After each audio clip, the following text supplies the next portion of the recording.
ఇంకొక అప్డేట్ చూస్తున్నాం మనం జనం టీవీలో కీలక అప్డేట్ చూస్తున్నాం. కేసీఆర్ రాజకీయంగా రిటైర్మెంట్ అయ్యిందా అంటే అవుననే సమాధానం మనకు వినిపిస్తుంది. ఏం జరుగుతుంది అసలు తెలంగాణ రాష్ట్ర రాజకీయాల్లో? ఎవరైనా వారసులుగా తన కొడుకులను లేదా ఎవరినన్నా వారసులుగా రాజకీయాలలో ప్రకటిస్తారు. కానీ కేసీఆర్ ఇంతవరకు రాజకీయ వారసుడిగా తన కొడుకును ప్రకటించలేదు, తన అల్లుడు హరీష్ రావును ప్రకటించలేదు, కూతురు అయినటువంటి కవితను బయటికి పంపించిండు. మరి మనం ఎవరిని చూసినా, దేశంలో ఉండేటువంటి ఎవరిని చూసినా, కరుణానిధి వారసుడు స్టాలిన్, అట్లాగే లాలూ ప్రసాద్ యాదవ్ కొడుకు ఆయన ఇప్పుడు వారసుడు అయిపోయిండు బీహార్కి సంబంధించి. ఇట్లా ఏ రాష్ట్రంలో చూసినా వాళ్ళ కొడుకులు వారసులుగా వస్తుంటారు. మమతా బెనర్జీ తన వారసుని అల్లునిగా పెట్టుకుంది. ఇట్లా రాజకీయాలలో వారసత్వంగా వాళ్ళు అధికారంలోకి వస్తుంటారు, రాజకీయ పార్టీని నడిపించే ప్రయత్నం చేస్తుంటారు. మరి ఇప్పుడు కేసీఆర్ బీఆర్ఎస్ పార్టీకి అట్లాగే కేసీఆర్ కు వారసుడిగా ఎవరిని ప్రకటించిండు, ఎవరిని ప్రకటించబోతున్నాడు, అసలు ప్రకటించాడా? అనఫిషియల్ గా ప్రకటించిండు, అనధికారికంగా ప్రకటించిండు, అధికారికంగా ప్రకటించలేదు.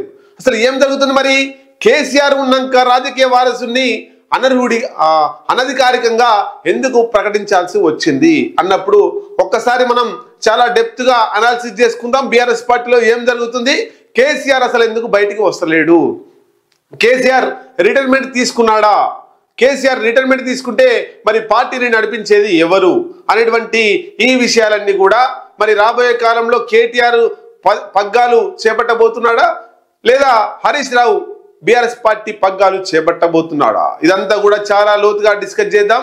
మీ విలువైనటువంటి అభిప్రాయాలు కామెంట్ రూపంలో తెలియజేయండి. ఇక మనం ఒక్కసారి చూద్దాం, కేసీఆర్ అసలు బయటికి ఎందుకు రావడం లేదు? రాజకీయాలలో తెలంగాణ రాష్ట్ర ఉద్యమ సాధనలో కొట్లాడి తెచ్చిన దానిలో కీలక వ్యక్తిగా మన కేసీఆర్ మనం చూడొచ్చు. 2014లో ముఖ్యమంత్రి కావడానికి ఆయన ఎన్నో ఏండ్ల శ్రమ, ఎన్నో ఏండ్ల ఉద్యమ చరిత్ర, ఆయన పోరాట తత్వం ఉన్నది. దాన్ని అన్ని కలుపుకొని 2014లో అధికారంలోకి వచ్చిండు.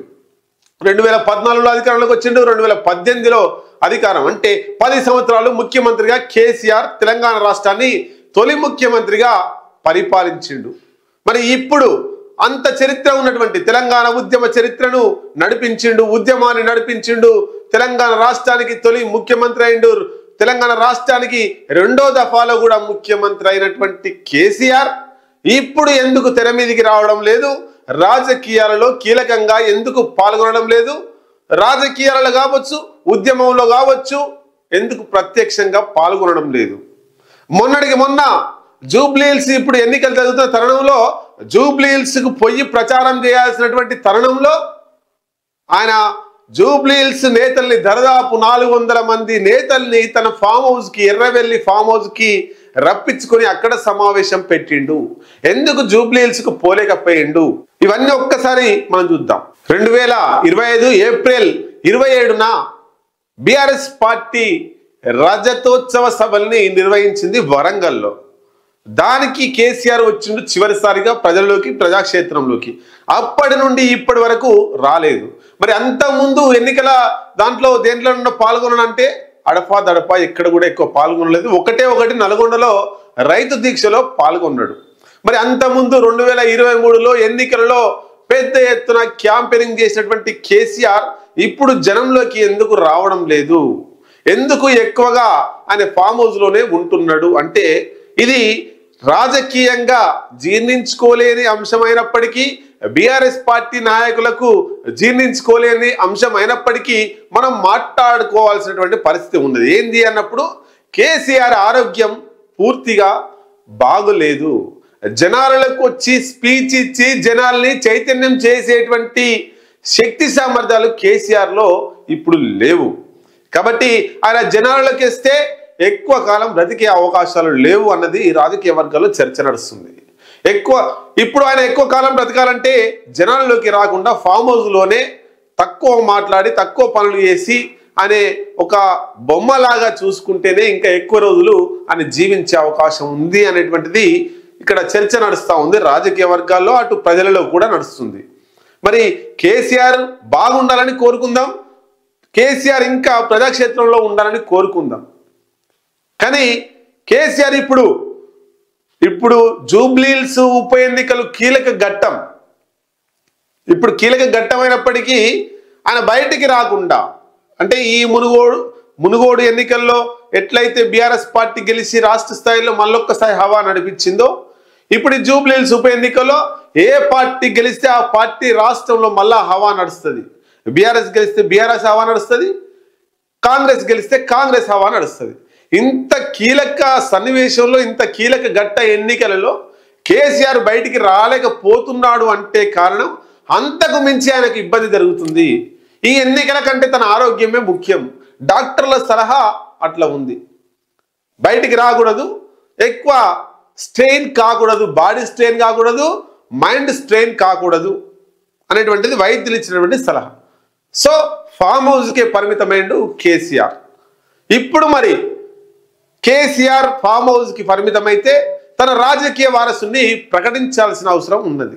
రాజకీయ వారసుని ప్రకటించాల్సినటువంటి తరుణంలోనే ఈ గొడవలు వచ్చినాయి కుటుంబంలో. కవిత విడిపోయి బయటికి వెళ్ళిపోయింది, కేటీఆర్ అట్లాగే బీఆర్ఎస్లో కొనసాగుతున్నాడు, హరీష్ రావు ఉన్నాడంటే ఉన్నాడు. మరి ఇక్కడ తన ఆరోగ్యం బాగా లేదని చెప్పేసి కేసీఆర్కు డాక్టర్లు ఎప్పుడైతే సలహాలు సూచనలు ఇచ్చిరో అప్పుడు ఈ కేసీఆర్ అలాగా ఉంటే కేటీఆర్ కవిత మధ్యలో పెద్ద యుద్ధమే జరిగింది. అది కాస్త చిలికి గాలివానై పెద్దగా మారి ఆమె పార్టీ నుండి బయటికి పోవడానికి కారణమైంది. ఇది కవిత ఈ బీఆర్ఎస్ పార్టీలోని ఇదంతా కూడా వ్యతిరేకించి ఆమె బయటికి పోవడానికి ఇది కారణం, ప్రధాన కారణం. ఎందుకు?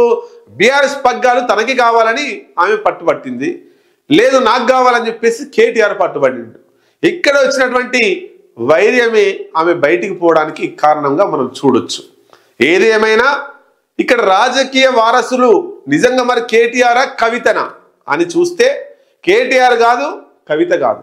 నిజంగా రాజకీయ వారసుడు కేసీఆర్కి ఎవరంటే 100కు 100% మనం హరీష్ రావును సూచించవచ్చు. ఎందుకు?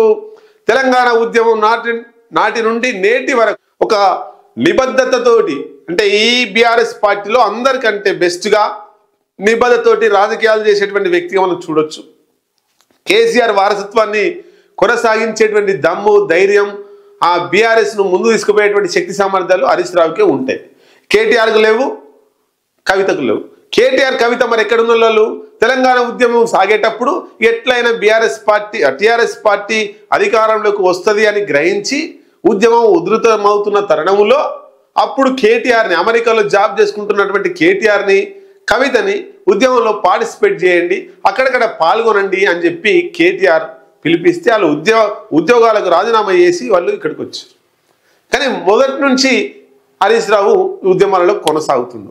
కాబట్టి రాజకీయాలలో వారసుడిగా కేటీఆర్, కవిత కాదు, హరీష్ రావే సూటబుల్ వారసుడు కేసీఆర్కి.